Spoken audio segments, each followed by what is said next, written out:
চাঁপাইনবাবগঞ্জের শিবগঞ্জে আখের রসে নিম্নমানের চিনি মিশিয়ে তৈরি হচ্ছে ভেজাল গুড়। বেশি মুনাফার আশায় একদল অসাধু ব্যবসায়ী এর সাথে জড়িত বলে অভিযোগ স্থানীয়দের। চাঁপাইনবাবগঞ্জ প্রতিনিধি ডাব্লিউ কুমার ঘোষের পাঠানো তথ্য ছবিতে ডেস্ক রিপোর্ট।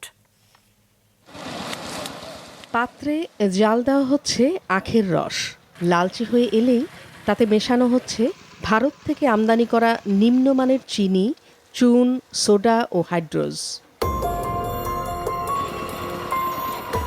এভাবে প্রকাশ্যে জেলার শিবগঞ্জে অস্বাস্থ্যকর পরিবেশে যেখানে সেখানে তৈরি হচ্ছে আখের রসের ভেজাল গুড়।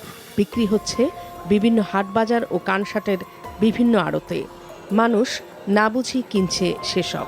এখানে বিগত কয়েক বছর থেকে আমরা দেখছি যে এক ধরনের বিশেষ ধরনের কোটাতে চিনি আমদানি করা হচ্ছে আমাদের পার্শ্ববর্তী দেশ থেকে।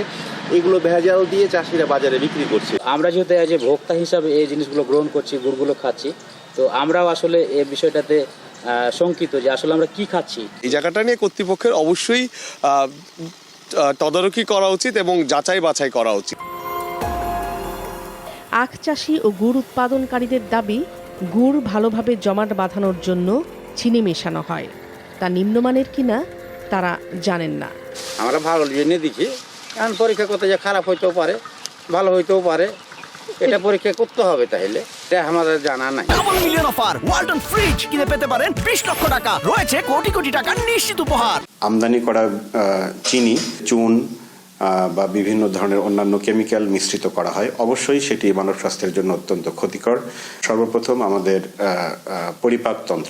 পরিপাকতন্ত্রে এটি বিভিন্ন ধরনের ডায়রিয়া সহ বিভিন্ন ধরনের ডায়রিয়াজনিত অসুখ তৈরি করতে পারে। এছাড়াও আমাদের মূত্র সংবহন তন্ত্রের উপরে এর প্রভাব থাকতে পারে। আর সবচেয়ে বড় কথা যে বিভিন্ন ধরনের রঞ্জক পদার্থ এবং চুন বা অন্যান্য পদার্থ এটি কিন্তু আমাদের বিভিন্ন রকম ক্যান্সারের জন্য দায়ী হতে পারে। ভেজাল গুড় তৈরির সাথে জড়িতদের বিরুদ্ধে প্রয়োজনীয় ব্যবস্থা নেওয়ার আশ্বাস দিয়েছেন সংশ্লিষ্ট কর্মকর্তারা।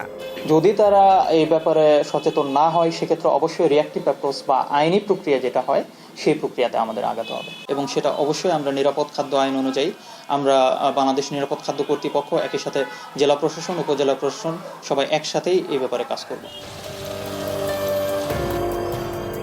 মাটি ও আবহাওয়া অনুকূল হওয়ায় জেলার শিবগঞ্জের পুঠিমারি বিল, নাককাটিতলা, বিরামপুর, ধাইনগর, চককীর্তি সহ বিভিন্ন এলাকায় আখের আবাদ ভালো হয়।